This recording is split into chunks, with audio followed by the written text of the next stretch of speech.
दोस्तों, हम अपनी लाइफ में पता नहीं कितने कर्म करते हैं, जैसे कि अच्छे कर्म, बुरे कर्म। हम जो कुछ भी कर्म करते हैं, हम जैसा कर्म करते हैं वैसा ही फल हमें लौट कर मिलता है। हमें बचपन से ही कहा गया है कि तुम जैसा करोगे वैसा ही तुम्हारे साथ होगा। और अक्सर देखा गया है कि किसी व्यक्ति के साथ कुछ भी अच्छा या बुरा होता है, तब लोग कहते हैं कि उसे तो कर्मों का फल मिला है, और कुछ अच्छा हुआ तो कहते हैं कि शायद उसके पूर्व जन्म का कर्म अच्छा होगा। कर्म किसी को नहीं छोड़ता, इंसान को अपने कर्मों का फल भुगतना ही पड़ता है। ऐसा ही चला आया है और ऐसा ही होगा। एक समय की बात है, गौतम बुद्ध अपने शिष्यों के साथ बैठे हुए थे। हमेशा की तरह शिष्य उनसे से सवाल पूछ रहे थे और वे जवाब दे रहे थे, लेकिन एक शिष्य चुप बैठा हुआ था।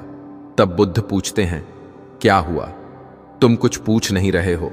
तब वह शिष्य बुद्ध से पूछता है, क्या सच में हमारे किए गए कर्म वापस आते हैं? यह कर्म क्या है जो हर कोई कहता है कि कर्मों का फल अच्छा होना चाहिए, जैसा करोगे वैसा भरोगे?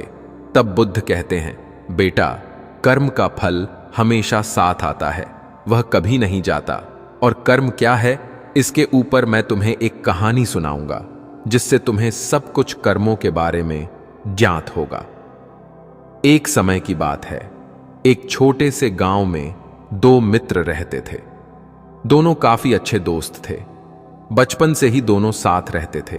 दोनों आपस में काफी जुड़े हुए थे और हमेशा सपने देखते कि दोनों साथ में मिलकर कोई बिजनेस करे। और समय के साथ जैसे जैसे वे बड़े हो रहे थे, उनकी चिंता बढ़ रही थी। कुछ समय बाद उन्होंने एक छोटा व्यापार शुरू किया। पहले कुछ समय तो व्यापार मंदा चल रहा था, लेकिन कुछ महीने बाद उनकी मेहनत, संगठन की वजह से व्यापार ने गति पकड़ ली और व्यापार बढ़ता चला गया। वे अपने बिजनेस को बढ़ाने और नए उत्पादन का विस्तार करने में सक्षम हो गए, और अब धीरे धीरे उन्हें व्यापार के जरिए अच्छे खासे पैसे भी मिलने लगे। उन्होंने जैसा सोचा वैसा हो रहा था। अब दोनों मित्र ने समाज में अपनी अलग पहचान बना ली और धीरे धीरे धन की कमाई बढ़ती गई। यह सब उन्हें और भी खुशी देता, क्योंकि वह अपने सपनों को हकीकत में बदल रहे थे। अब सब कुछ सही चल रहा था। संपत्ति भी बढ़ने लगी, मित्र भी काफी धनवान होने लगे। दोनों के पास अच्छे खासे पैसे आ रहे थे, किसी चीज की कोई कमी नहीं थी। अब वे व्यापार को और बढ़ाना चाहते थे, सो वे दोनों गांव से शहर की ओर जाते हैं। शहर में जाकर एक बड़ा आलीशान होटल खोल लेते हैं, जो खूब चलने लगा। सारे शहर के बहुत सारे लोग वहां आते थे। सब कुछ सही चल रहा था। कुछ साल बाद दोनों मित्रों के पास काफी पैसे जमा हो गए। कमाई के दो हिस्से होने लगे। अब वह काफी खुश रहते थे, लेकिन दूसरी तरफ एक मित्र के मन में लालच आता है। वह सोचता है कि अगर व्यापार में ही अकेला संभाल लूं तो कमाई का पूरा हिस्सा मेरा ही हो जाएगा, मुझे किसी को देने की जरूरत नहीं होगी, व्यापार मेरा हो जाएगा। और दूसरी तरफ दूसरा मित्र सोचता कि अब पैसे दोस्त के घर भी भेजने होंगे, और वह उसके कार्य में जुड़ जाता है। अपने दोस्त के घर पैसे भेज देता है, और अब दोनों के पास धन की कोई कमी नहीं थी। कुछ समय बाद लालची मित्र का मन बदल जाता है। वह अपने मित्र को मारने की सोचता है। ऐसा ही चलते रहता है। अगले 1-2 साल तक लालची मित्र के अंदर अपने मित्र के प्रति काफी गलत विचार पनपने लगते हैं। वह तरह तरह के विचार करता कि मित्र को कैसे मारूं।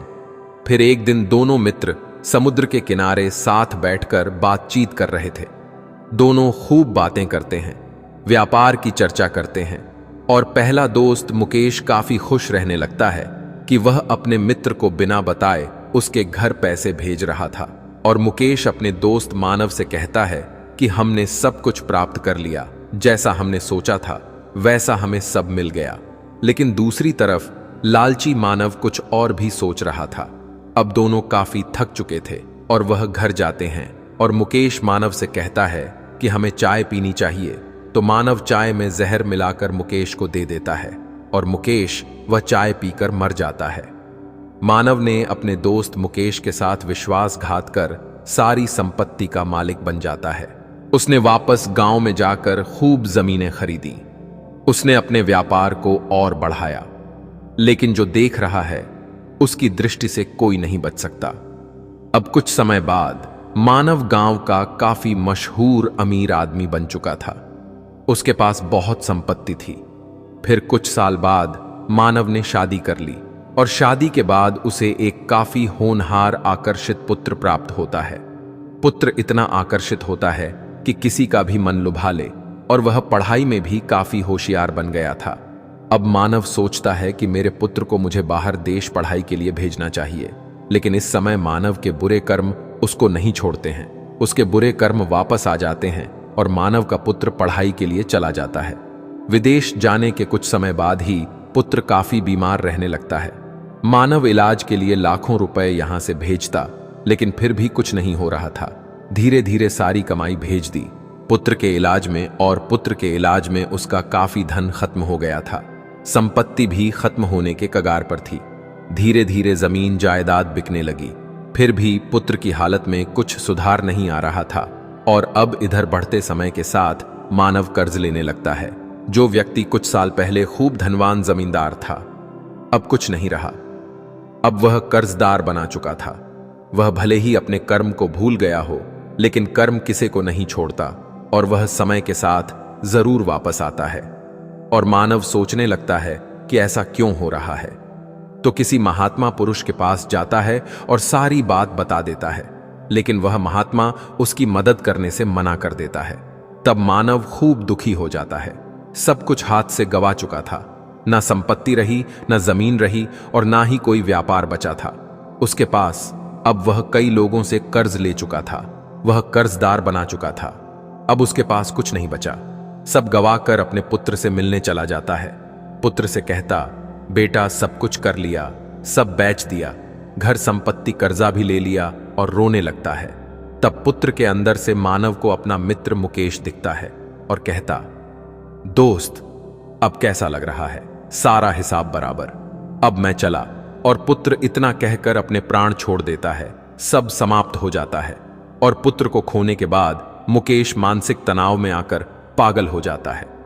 इतना कहकर महात्मा बुद्ध कहते हैं कि यही कर्म होते हैं जो कभी किसी को नहीं छोड़ते। इसीलिए तुम जो भी कर रहे हो, अच्छे कर्म करो। दोस्तों, इस कहानी से हमें यह सीख मिलती है कि हमें अपने अच्छे के लिए कभी किसी का बुरा नहीं करना चाहिए, क्योंकि हमारे जो कर्म होते हैं वह कभी ना कभी हमारे जीवन में वापस आते हैं और हमें सजा देते हैं। दोस्तों, यह कहानी अच्छी लगी तो वीडियो को लाइक करें और अपने कूल इंस्पायर्ड चैनल को सब्सक्राइब जरूर करें।